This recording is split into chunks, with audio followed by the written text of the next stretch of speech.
Let us all kneel for the Ratio Imperata. All together, God our Father, we come to you in our need to ask your protection against the COVID-19 that has claimed lives and affected many. We pray for your grace for the people tasked with studying the nature and cause of this virus and its disease, and of stemming the tide of its transmission.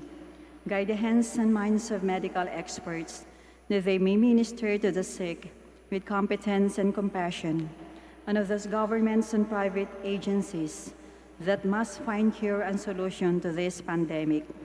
We pray for those afflicted. May they be restored to health soon.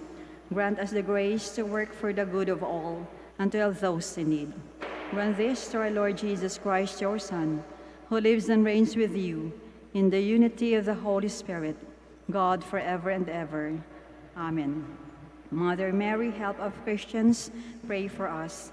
Saint Raphael the Archangel, pray for us. Saint Roch, pray for us. Saint Lorenzo Ruiz, pray for us. Saint Pedro Calungsod, pray for us. Please be seated.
I check 1,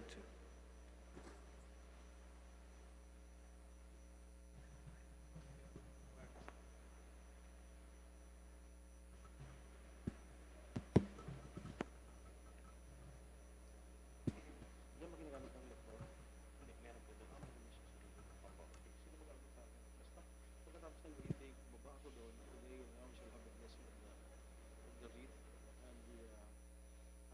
candles of the parol ng kanina. Then, I'll go there with that decoration, sprinkle, light. Huwag na doon. Huwag na instruction lang doon. Sige, sige, sige. Ako na. Sprinkle, light. So, light. Tapos prayer ulit. Father, as we begin our other pilgrimage, we light a candle of hope. Grant us the courage of hope. Hope. Yun na naman. And then, babalik ako doon. Yun na yan. Dear brothers and sisters, let's pray for ourselves while we look at the sacred mysteries. Diretso misa. Okay. Sige.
Masaya nating ipaghanda ang pagdating ng panunubos, tagapagligtas natin. Tuwirin mga landas, mga alitan ay tapusin sapagkat si Kristo'y darating. Tuwirin mga landas, mga alitan ay tapusin sapagkat si Kristo'y darating.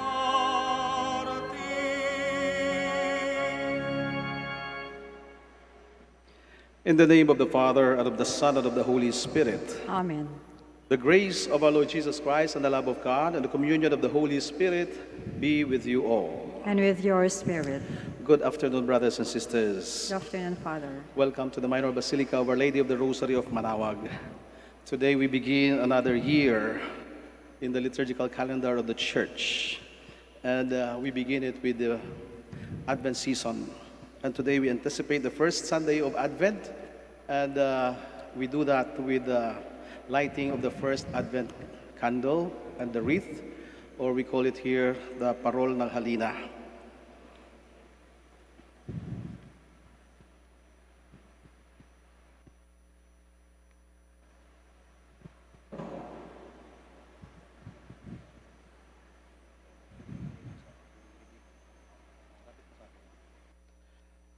Lord our God, we praise you for your Son, Jesus Christ.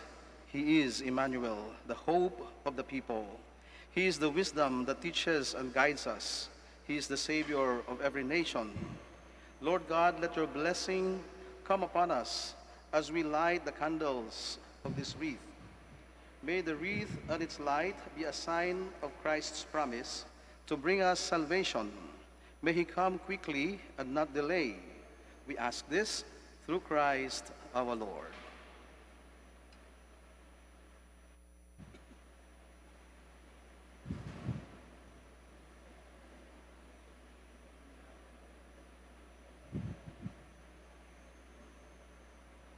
Father, as we begin our Advent pilgrimage, we light a candle of hope.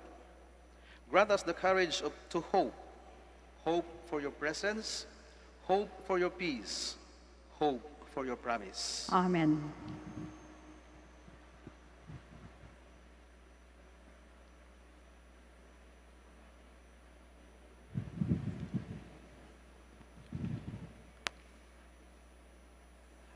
Brothers and sisters, let us all make ourselves worthy to celebrate these sacred mysteries as we call to mind all our sins and ask the Lord for pardon and strength.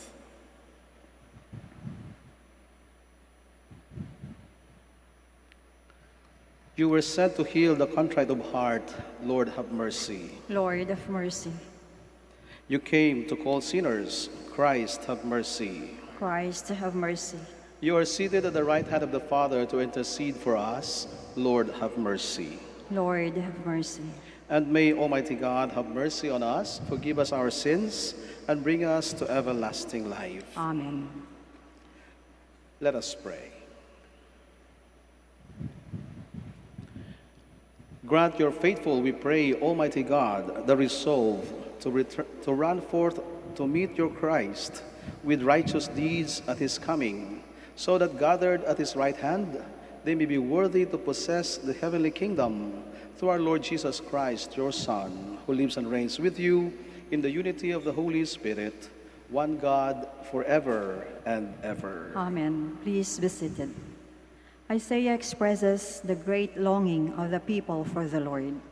Oh, that you would rend the heavens and come down. We share these sentiments during this season of Advent.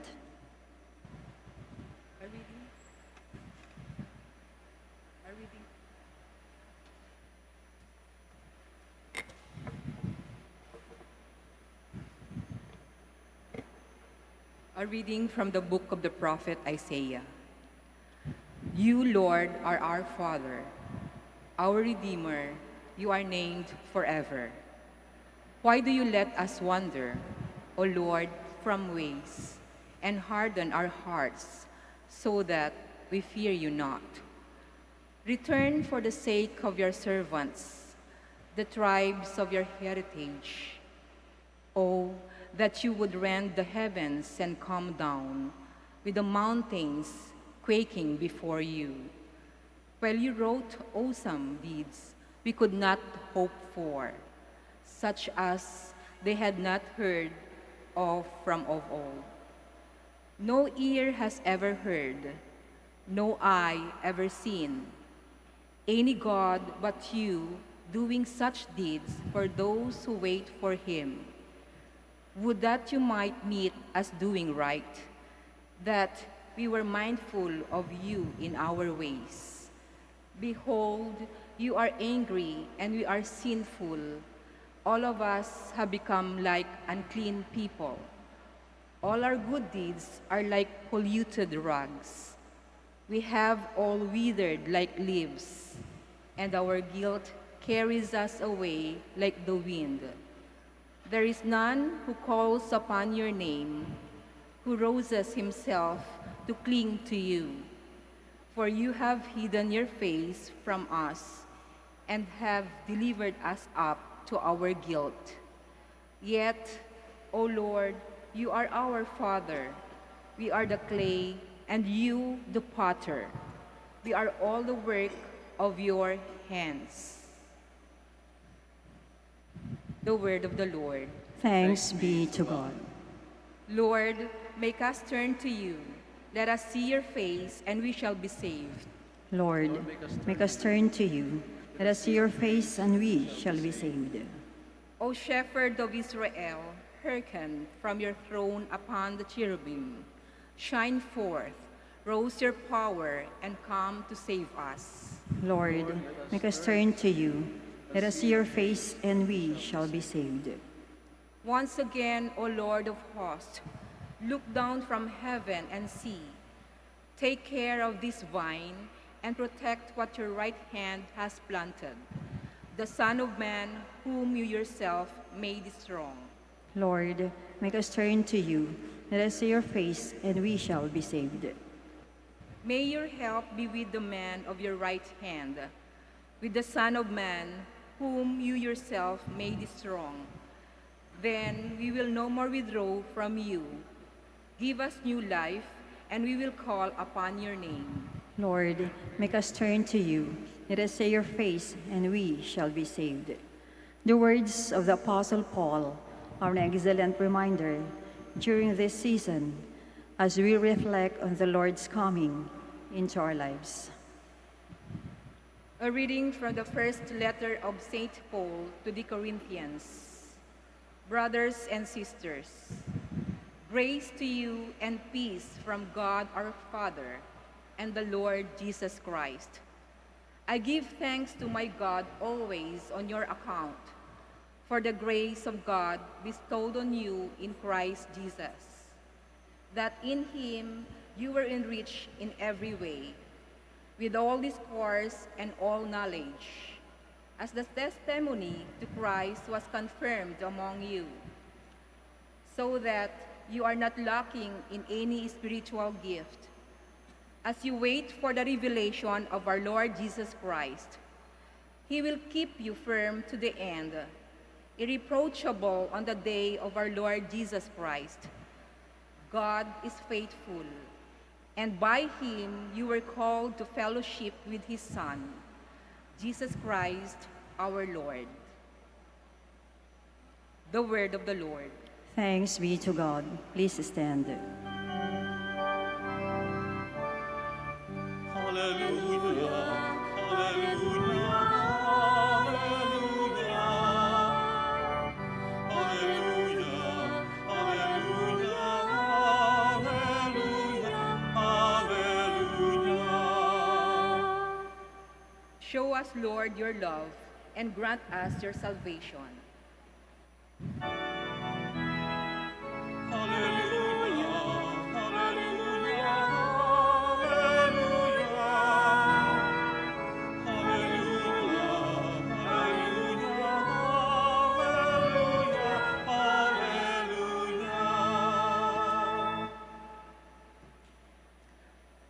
The Lord be with you. And with your spirit, A reading from the Holy Gospel according to Mark. glory to you, O Lord.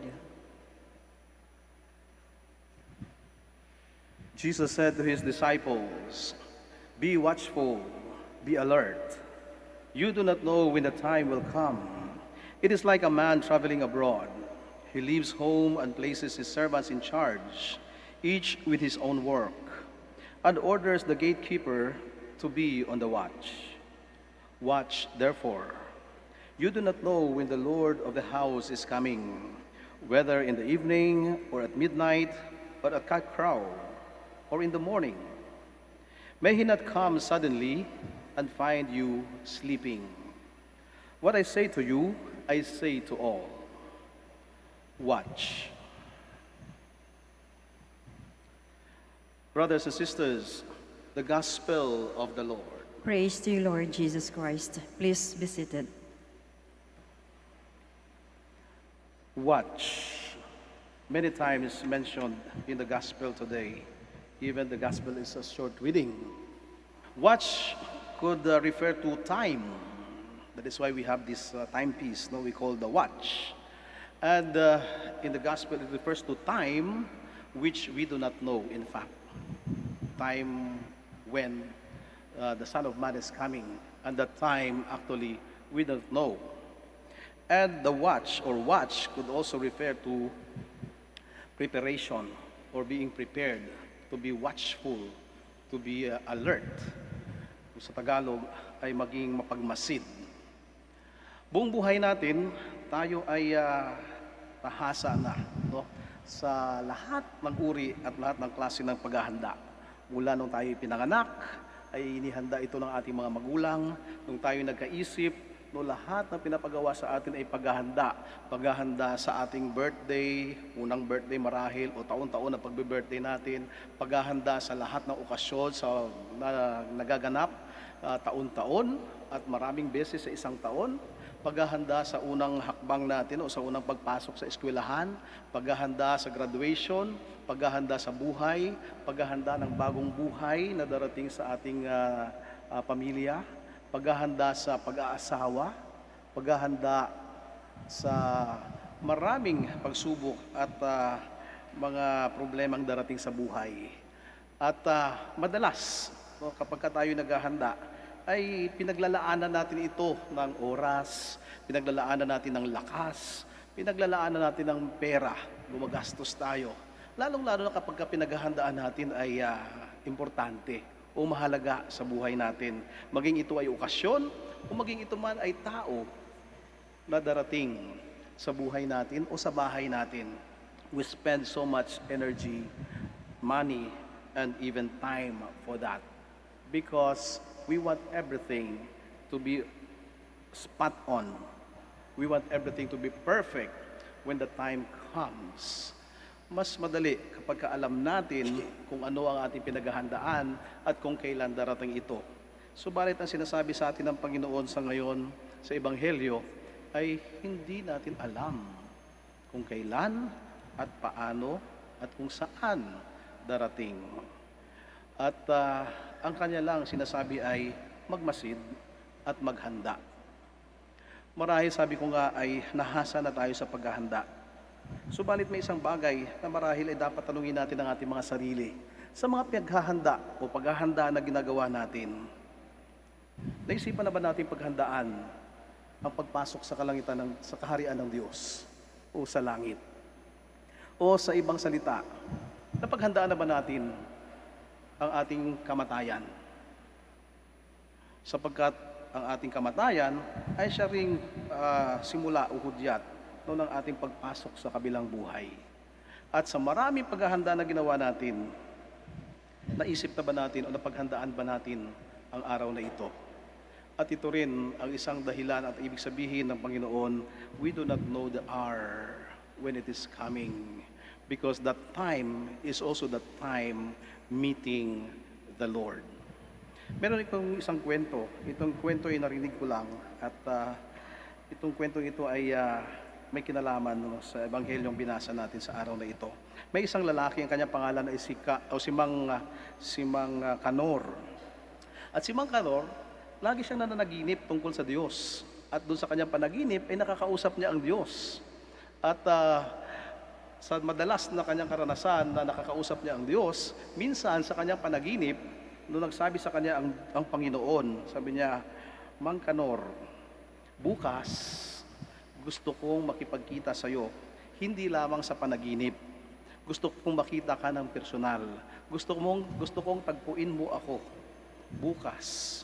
At dahil si Mang Kanor ay sobrang excited na hindi lang niya sa panaginip makakausap o makikita ang Panginoon, sapagkat sa pagkakataong ito ay makikita na niya ang Panginoon ng personal at darating sa kanyang tahanan. Kaya sa kanyang excitement, tinanong niya ang Panginoon, Panginoon, anong oras ka darating? At sabi ng Panginoon, sa takdang ika-6, no?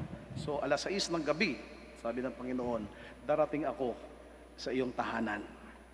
Kaya dahil nagkaroon ng appointment si Mang Kanor na makipagtagpo at makita ang Panginoon ng personal at sa kanyang excitement, inihanda niya ang lahat. Gumastos siya ng malaki, inihanda niya ang kanyang tahanan, buong araw siyang naglinis, buong araw niyang pinaganda at inayos ang kanyang tahanan, ang kanyang bahay. At hinintay ang takdang oras, 6:00 ng gabi. At pumatak ang 6:00 ng gabi. Medyo kinakabahan, pero excited si Mang Kanor. Pagpatak ng 6:00, hinihintay niyang may kumatok. Walang kumatok. 5 minuto ang lumipas, wala pa rin kumakatok. 30 minuto ang lumipas, wala pa rin kumakatok. 1 oras, wala pa rin. Pumatak ang 7:00. At pumatak ang isa pang oras, 8:00, biglang may kumatok sa kanyang pintuan. At kinakabahan, pero excited, binuksan ni Mang Kanor. Sabi niya, ito na ang aking pinakahihintay. Ito na ang aking pinaghandaan. Ito na kung saan inilaan ko ang lahat ng aking lakas, ang oras, at ang aking kayamanan. And when he opened the door, he found a beggar. Nakita niya isang pulubi, humihingi ng pagkain sapagkat ito'y nagugutom. At sabi ni Mang Kanor, wala akong maibigay sa iyo ngayon. Nagastos ko na lahat ng pera ko.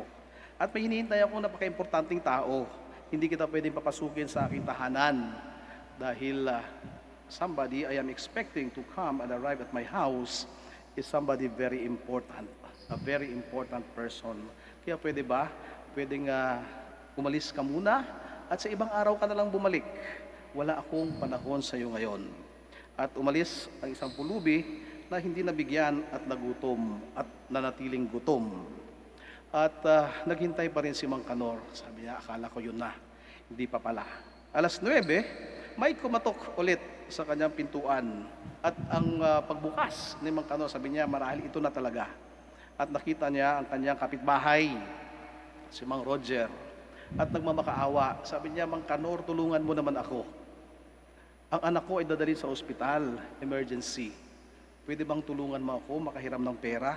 O kaya samahan mo ako. Pupunta tayo sa ospital, dalhin ko ang aking anak. Dalhin natin ang aking anak na kailangan madala sa ospital ngayon. At sabi ulit ni Mang Kanor, pasensya na, hindi ako makatulong sa iyo. Wala akong magagawa sa problema mo sa mga sandaling ito, sapagkat sa mga sandaling ito ay may hinihintay akong napaka-importanting bisita. At kanina pa nga akong naghihintay, hindi pa siya dumarating. Marahil sa mga sandaling ito ay darating na siya. Kaya pwedeng umuwi ka muna, sa ibang araw ka na bumalik. At patuloy na naghintay si Mang Kanor sa loob ng kanyang tahanan hanggang sumapit ang alas 10 ng gabi, wala pa rin, hindi dumating at siya'y nakatulog. At sa kanyang pagtulog, muli ay nanaginip siya. At napanaginipan niya ulit ang Panginoon. Nakausap niya sa kanyang panaginip ang Panginoon. At may pagtatampo at kaunting galit, tinanong niya ang Panginoon, sabi mo ay darating ka. Naghintay ako hanggang sa ako'y makatulog. Pero hindi ka dumating. Ni anino mo ay hindi ko nakita. Ang sabi ni Mang Kanor sa Panginoon. At ang sagot sa kanya ng Panginoon, mali ka. Dumating ako. Tinupad ko ang aking pangako. Marahil na late ako, pero nung may kumatok sa iyong pulubi, ako yun. Hindi mo ako pinapasok. Hindi mo ako pinagbigyan. Nung pagkalipas ng isang oras, may dumating sa iyong kapitbahay at nangangailangan ng iyong tulong. Ako yun. Dumating ako sa buhay mo. Dumating ako sa bahay mo. Pero tinanggihan mo ako. Ayaw mo sa akin. At marahil ito ang nais na pag-nilayan natin sa mga panahong ito ng Abyento, kung saan ang panahong ito ay ginugugol natin sa paghahanda sa pagdating ng ating Panginoon sa ating buhay, sa ating bahay. Ano ba ang ating pinaghahandaan? Sino ba ang ating pinaghahandaan? Sino ba ang darating o ano ba ang darating sa buhay natin? Kung hinihintay natin ang Panginoon na darating sa buhay natin, dumating na siya. Ang Panginoon ay pinanganak na sa mundong ito, 2,000 taon na mahigit ang nakaraan. Kung hinihintay natin ang Espiritu Santo ay mananahan sa buhay natin, dumating na ang Espiritu Santo. Kung hinihintay natin ang Diyos na dumating sa buhay natin, araw-araw, dinadalaw tayo ng Panginoon. Araw-araw, kumakatok ang Panginoon sa puso natin at sa buhay natin. Sa tuwing mayroong nangangailangan, sa tuwing mayroong pagkakataon na tayo makagawa ng mabuti, sa tuwing may pagkakataon na tayo makagawa ng tama sa ating kapwa. Ito ang binabanggit ng Panginoon. Kung anuman ang kabutihan na ginawa mo sa maliliit na kapatid mo at lalong-lalong na sa mga nangangailangan, ay ginawa mo na sa akin. Naghihintay tayo sa Panginoon. Dumating na ang Panginoon. Ang totoo, tayo ang hinihintay ng Panginoon. At ang tanong, handa ba tayo para siya ay papasukin sa ating bahay at sa ating buhay?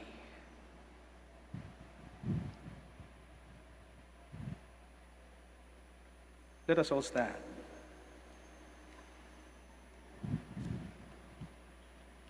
Let us profess our faith. I believe in one God, the Father Almighty, maker of heaven and earth, of all things visible and invisible. I believe in one Lord Jesus Christ, the only begotten Son of God, born of the Father before all ages, God from God, light from light, true God from true God, begotten, not made, consubstantial with the Father. Through him all things were made. For us men and for our salvation, he came down from heaven, and by the Holy Spirit was incarnate of the Virgin Mary and became man. For our sake he was crucified under Pontius Pilate. He suffered death and was buried and rose again on the third day in accordance with the Scriptures. He ascended into heaven and is seated at the right hand of the Father. He will come again in glory to judge the living and the dead, and his kingdom will have no end. I believe in the Holy Spirit, the Lord, the giver of life, who proceeds from the Father and the Son, who with the Father and the Son is adored and glorified, who has spoken through the prophets. I believe in one holy Catholic and Apostolic Church. I confess one baptism for the forgiveness of sins, and I look forward to the resurrection of the dead and the life of the world to come. Amen. Christ the Lord asks us to be watchful and awake for his coming into our lives. In need of his grace, we pray to the Father. Lord, graciously hear our prayer. Lord, graciously hear our prayer. May the Pope, the bishops, and the leaders of our Christian communities watch over the Church and keep God's people ever ready for the Lord's coming, we pray. Lord, graciously hear our prayer. May civil leaders carry out their task with love and responsibility, like faithful servants awaiting the Master's return, so that when he comes, they will receive the unfading crown of glory, we pray. Lord, graciously hear our prayer. May the victims of violence, terrorism, and natural and man-made calamities receive comfort and hope. Through the care of the Church and society, we pray. Lord, graciously hear our prayer. May our family members, relatives, and friends who have died experience everlasting joy in the company of our Lord and Savior, Jesus Christ, we pray. Lord, graciously hear our prayer. Let us pray for the urgent concerns of our community and our personal intentions. We pray. Lord, graciously hear our prayer. Father, eagerly wait for the coming of your Son. Strengthen us by the inspiration of the Spirit and make us watchful and prayerful. You who live and reign forever and ever. Amen. Please be seated.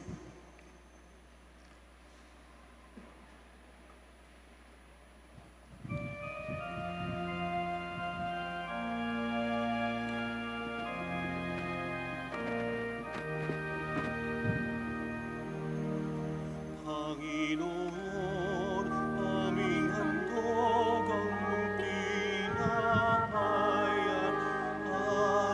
alay ng bayang umasa sa pagdating mo. Gayon din aming hinahanda ang aming puso upang dito'y manahan ka sa pagdating mo.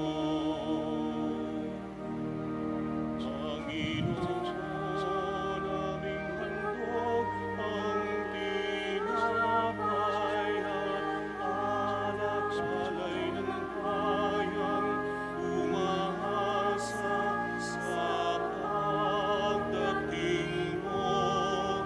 Gayon din aming hinahanda ang aming puso upang dito'y manahan ka sa pagdating mo.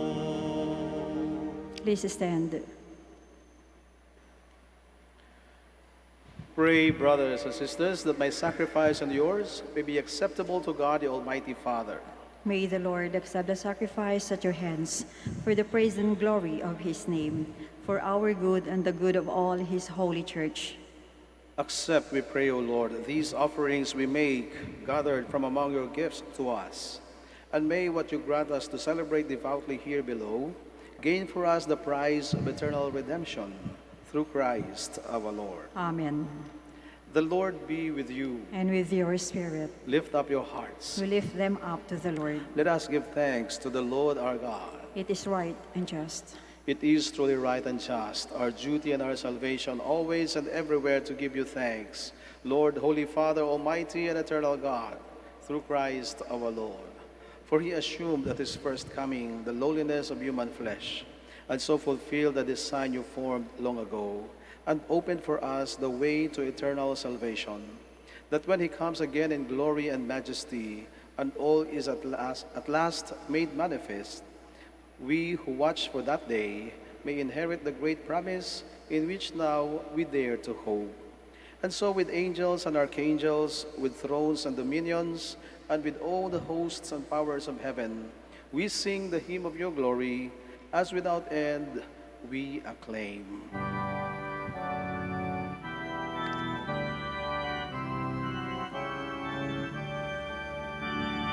Holy, holy, holy, Lord God of hosts.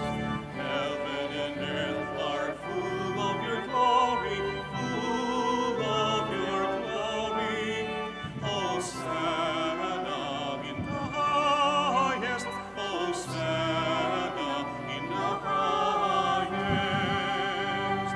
Blessed is he who comes in the name of the Lord. Hosanna in the highest, Hosanna in the highest, Hosanna in the highest, Hosanna in the highest. Please kneel.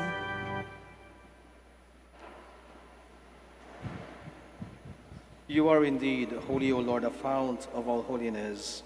Make holy, therefore, these gifts, we pray, by sending down your Spirit upon them like the dewfall, so that they may become for us the body and blood of our Lord Jesus Christ. At the time he was betrayed and entered willingly into his passion, he took bread, and giving thanks, broke it, and gave it to his disciples, saying, "Take this, all of you, and eat of it, for this is my body, which will be given up for you."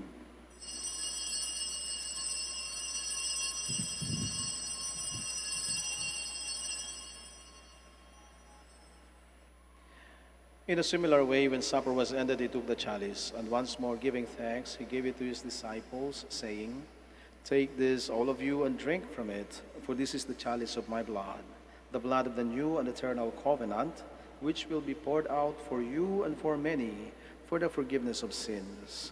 Do this in memory of me."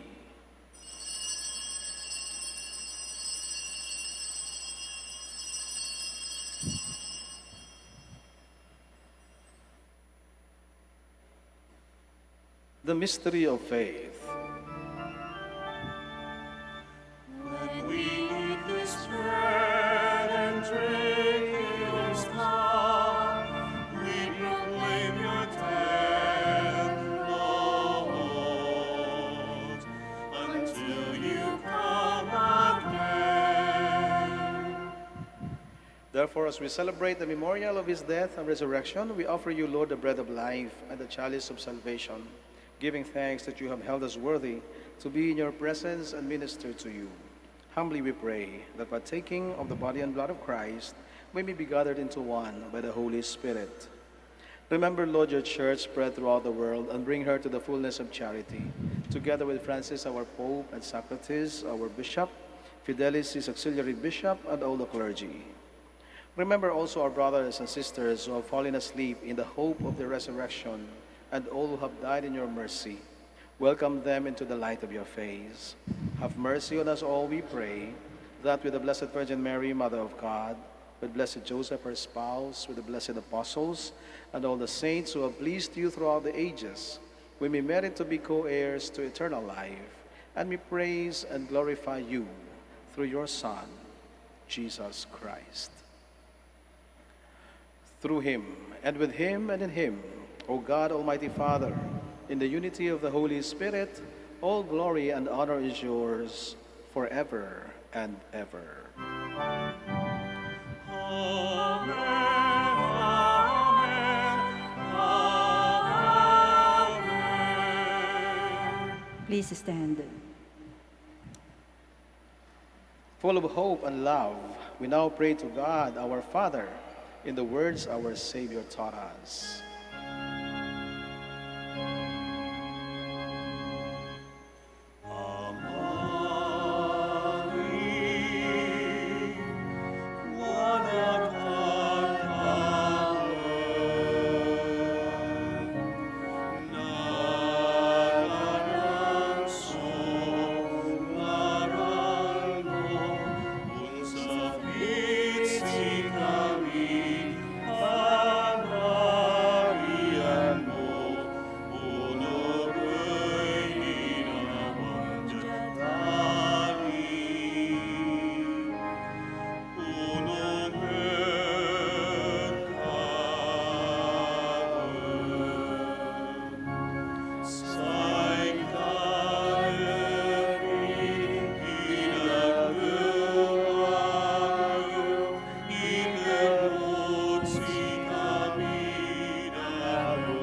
Deliver us, Lord, we pray, from every evil.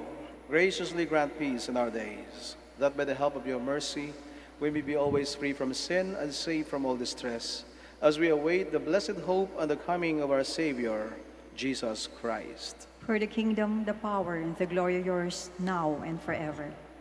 Lord Jesus Christ, who said to your apostles, "Peace I leave you, my peace I give you," look not on our sins, but on the faith of your church, and graciously grant her peace and unity in accordance with your will, who live and reign forever and ever. Amen.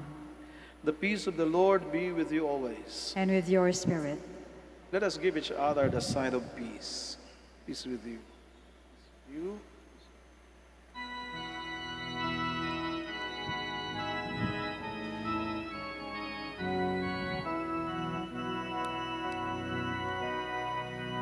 Cordero ng Diyos na nagalis ng mga kasalanan ng mundo.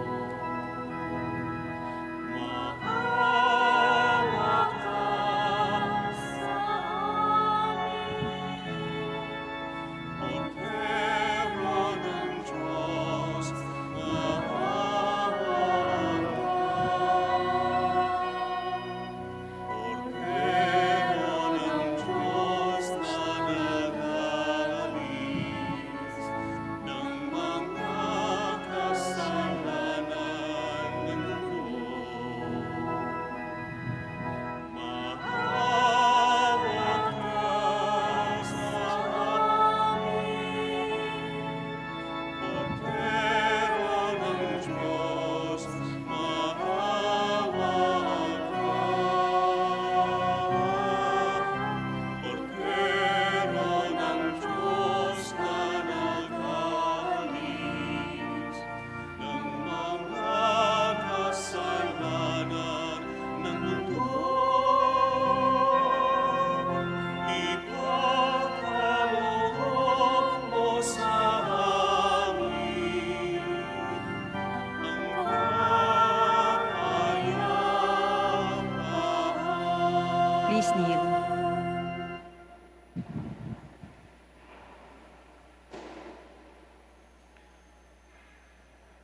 Behold the Lamb of God. Behold him who takes away the sins of the world. Blessed are those who are called to the supper of the Lamb. Lord, I am not worthy that you should enter under my roof, but only say the word, and my soul shall be healed.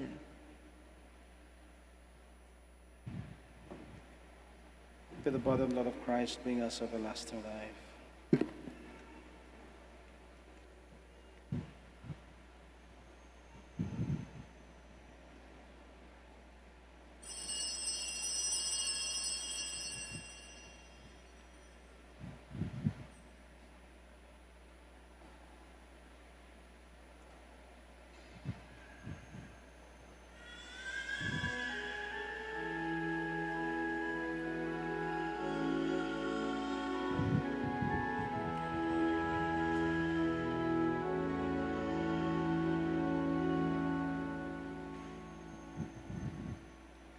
Kay gulo ng mundo, hirap, sakuna at lungkot, kaya't sama-sama tayo manalangin dahil darating na ang Pasko.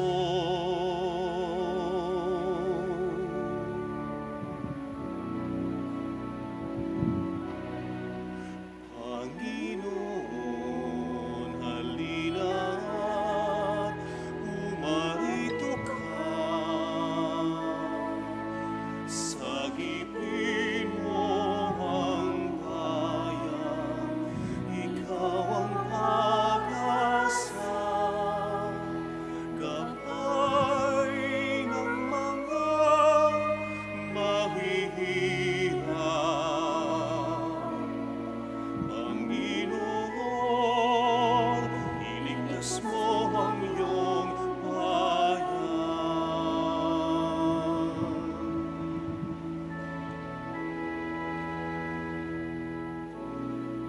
ba't kay saya dapat ng Pasko? Kung bawat pamilya ay buo, kaya't idalangin natin ang bawat tahanan bago sumapit ang Pasko.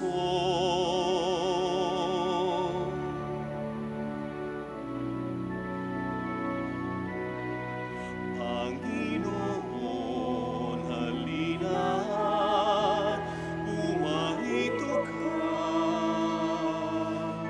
Sagipin mo ang bayang, ikaw ang pag-asa.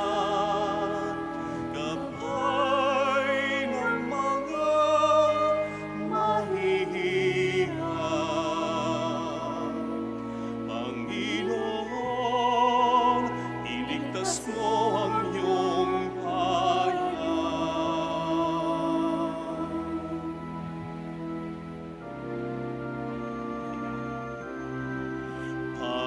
Panginoon, halina't pumarito ka. Sagipin mo ang bayang, ikaw ang pag-asa. Gabay ng mga mahihirap. Panginoon, iligtas mo ang iyong bayan.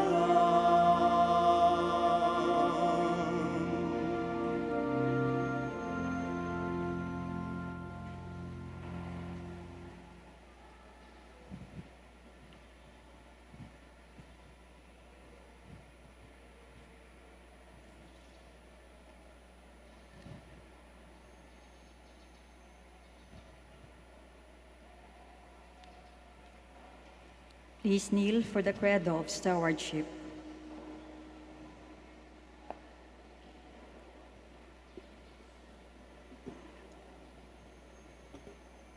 Altogether, I believe in stewardship. I believe in the God of love, the owner of everything, who possesses everyone. I believe in the God of mercies, who has chosen me to be a steward of Mother Nature and Mother Church, in spite of who I am and what I have done, and in spite of the infidelities he knows I will still commit. I believe in the power of giving and in the power of loving like Jesus, because love is the only way to holiness. Giving is the best proof of loving, and perfect renunciation leads to unlimited fruitfulness. I believe that in freely giving my time, in humbly sharing my talents, and in generously sacrificing my treasures, the Lord will always provide. He will take care of all my needs, and bless me with infinite reward on earth and in heaven. I will be the first to give. I will not wait for the others. I will keep on giving, even if others do not give. I will not be afraid to have none. I believe that the best time to share is now, not tomorrow, for tomorrow is an excuse for the greedy. I will keep my needs and wants simple and few, for I believe that in reducing selfishness, I will grow in happiness and holiness. I am a steward of the Lord. I will return all this to him with abundant yield. Much is asked of me, because much has been given to me. I praise the Lord for his kindness to me, now and forever. Amen. Our Lady of the Rosary of Manaoag, Pray for us. Please stand.